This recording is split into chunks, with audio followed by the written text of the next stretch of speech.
A IA, basicamente, ela é um meio, né?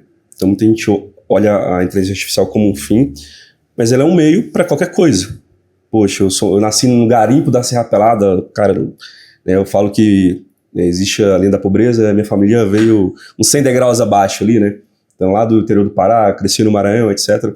Então, sempre muito inquieto, muito curioso, saí de casa com 9 anos de idade, né? Eu ganhei um computador de presente do meu irmão, comecei a fuçar muito, né? Muito curioso.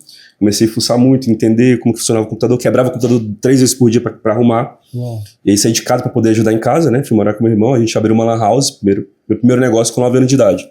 A gente abriu uma lan house, na época não tinha internet em casa, e aí eu veio meu primeiro start. A gente fez uma lan house com 5 computadores e eu precisava ampliar. Falei, cara, tem que ampliar, mas o computador era muito caro, naquela época a gente não tinha tanta condição. E eu falei, putz, deixa eu entender como que eu posso mexer aqui para fazer isso. E aí eu criei um software naquela época, autodidata, no que eu tinha feito nenhum curso, para eu transformar um computador em 5. Um software. Daí eu tinha uma CPU, que era o mais caro, comprava um extensor de mouse, teclado e monitor, e criava uma seção no computador para virar um computador individual. Então de 1 virava para 5. Então de 5 a gente foi para 25.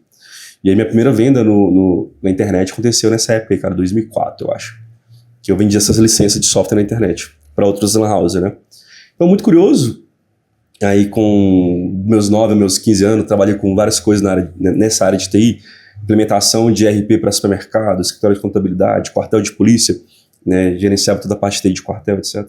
E com 14 veio uma empresa para minha cidade, e aí eles me contrataram, e com 17 fui promovido para a matriz que ficava em Belo Horizonte. Então a primeira vez que eu saí da minha cidade de um raio de 300 km, foi a primeira vez que eu andei de avião, que eu te contei. Uhum. Eu falei, caraca, e eu sempre muito curioso, tentando entender tudo que estava por trás. Com 17 anos foi a primeira vez que você andou de avião? Primeira vez, a primeira vez que eu saí de um raio de 300 km da minha cidade, lá no interiorzão do Maranhão. Então fui pra Matriz e BH, e aí, quando eu tava no avião, cara, eu fiquei louco. Falei, putz, cara, como que funciona? Por que esse avião tá aqui em cima? Por que ele voa? Por que ele não cai? E comecei a estudar muito a fundo isso, né? E aí, quando eu pousei, conheci Belo Horizonte, primeira vez que eu fui na cidade grande, tinha prédios e tal. E aí eu comecei a estudar muita aviação por conta disso, por causa dessa curiosidade, para entender o que estava por trás. Então eu fiquei tão fascinado que eu comecei a tirar carteira. Tirei carteira com 17, né? Porque a aviação você faz o voo de cheque com 18.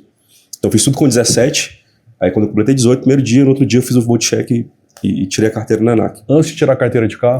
Não, carteira de carro eu tirei 5 anos atrás.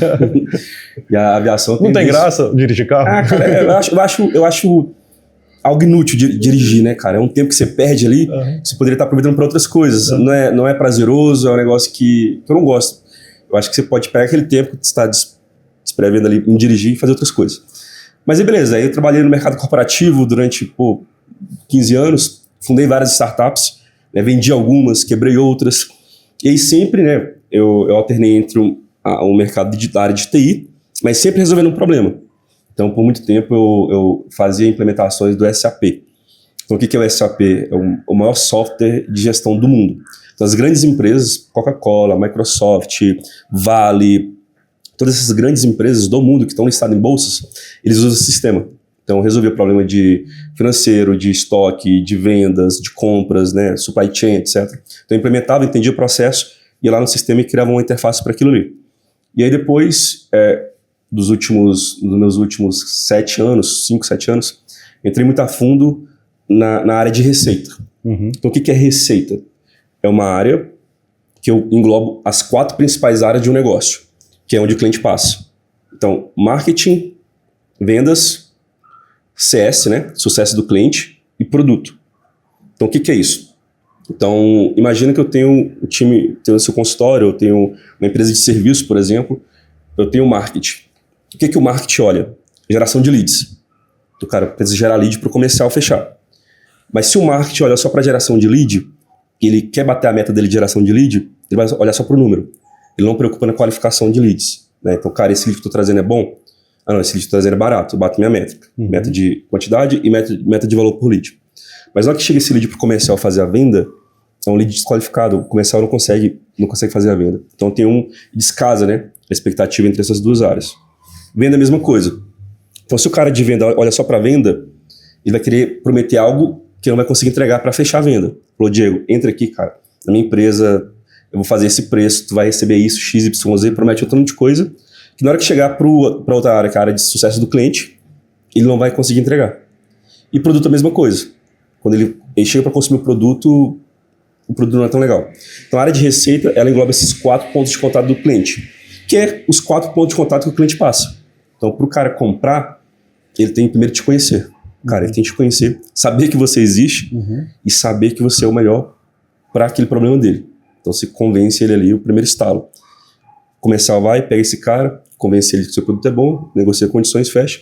CS entrega uma experiência que vai, de fato, entregar algo de valor para ele. E o seu produto é onde ele vai ter o resultado. Então, a área de receita engloba essas 4 coisas, né? Nos meus últimos 5, 7 anos, trabalhei muito fortemente nisso, né, na parte digital. Então, cara, grandes lançamentos aí no Brasil, né, eu que estruturei eventos, lançamentos, esteira de produtos, estratégia. Então, eu sou um cara do front, de olhar para o marketing, para vendas, para CS, para produto e liderar a gente, processo. Eu comecei a ter muito desgaste com pessoas. Então, por exemplo, comercial, precisava contratar gente. E você sabe, cara, que hoje é um grande parto isso, né? Sim. Então, para eu contratar pessoas para o meu comercial, por exemplo, qual que é o processo? Eu tenho que publicar a vaga. Então, pessoal, quero contratar vendedores. Então, publica a vaga. Aí a pessoa tem que se cadastrar na vaga. Aí eu tenho que trazer ela para entrevista. Ela tem que passar um fit técnico, fit cultural do meu negócio. Aí passou nisso, por exemplo, ela entrou para dentro. Aí tem uma série de burocracias. Ela tem que entender do meu produto. Aí daqui 3 meses, se der tudo certo, é que ela vai começar a performar. Aí eu falei, cara, olha o risco disso. Se eu faço uma contratação errada aqui, eu perdi 1 ano. Que demora de 3 a 4 meses entre eu publicar a vaga, eu contratar a pessoa e ela começa a dar os primeiros passos. Então, se eu errei, perdi 1 ano inteiro. E aí, nesse processo de contratação, cara, era muito moroso. Publicava uma vaga de 100 pessoas que participavam, que preenchiam o formulário. Chuta quantas apareciam na entrevista? 1, 2? Isso aí, 3 pessoas, 4 pessoas no máximo. E a gente rodava anúncio, tá? Rodava anúncio ali no concorrente, tinha algumas estratégias assim, né? Cara, a pessoa boa tá trabalhando, então vou rodar um anúncio ali, chamar. Enfim, cadastrava de 100, 3, 4 pessoas apareciam. E eu comecei a olhar isso como risco. Eu falei, cara, minha operação tá dependente 100% do emocional do ser humano. E não pode ser assim. E aí foi daí que eu comecei a estudar muito inteligência artificial, 2, 3 anos atrás. Eu precisava de uma solução para que eu não dependesse 100% do emocional do ser humano. Porque imagina, o ser humano, um vendedor, por exemplo, tá? Ele vai ter seus problemas, cara, e é natural do ser humano. A vendedora não acordou bem, tá de TPM, teve alguma discussão em casa com o marido, ou o filho teve algum problema. Ela vai chegar abalada no trabalho e isso vai prejudicar o trabalho dela inteiro, né? Então foi através disso, desses problemas do ser humano como um todo, eu comecei a olhar, cara, como que a IA me ajuda para que eu não dependa 100% do emocional dele. Eu acho que a IA não vai substituir 100% dos seres humanos, tá? Mas ela é uma boa aliada, é uma boa copilota para ajudar o cara a executar aquela atividade. E foi aí que eu comecei a estudar pra caramba. Eu era muito cético, tá? Eu achava que não funcionava, eu achava que era buchitagem, eu achava que era uma histeria coletiva. E você lembra lá, né, cara, 2 anos atrás, 3 anos atrás, teve algumas histerias coletivas. NFT. Sim. Você lembra, né? Lembro. Metaverso. E a Meta, o Facebook, hoje que é uma das maiores empresas do mundo, né, nos Estados Unidos, trocou o nome de Facebook para Meta, por conta que eles viram que a grande tendência do momento ia ser o metaverso. E erraram feio, né? Então existia o cripto, algumas coisas nesse sentido, e falei, não, deve ser só mais uma dessas. Quando eu fui estudar a fundo, cara, botar a bunda na cadeira, eu vi que era diferente. Aí que deu estalo. Falei, cara, essa é uma das maiores revoluções da história moderna, sem precedentes. Daí eu comecei a aplicar no meu negócio. Então eu tinha uma startup na área de saúde, etc. E eu comecei a olhar os gargalos do meu negócio. Então, cara, qual que é o primeiro gargalo que eu tenho?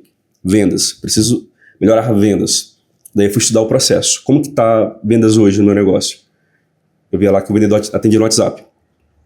E eu vi que entre o cliente levantar a mão e chamar o vendedor, ele demorava de 2 a 3 horas para atender.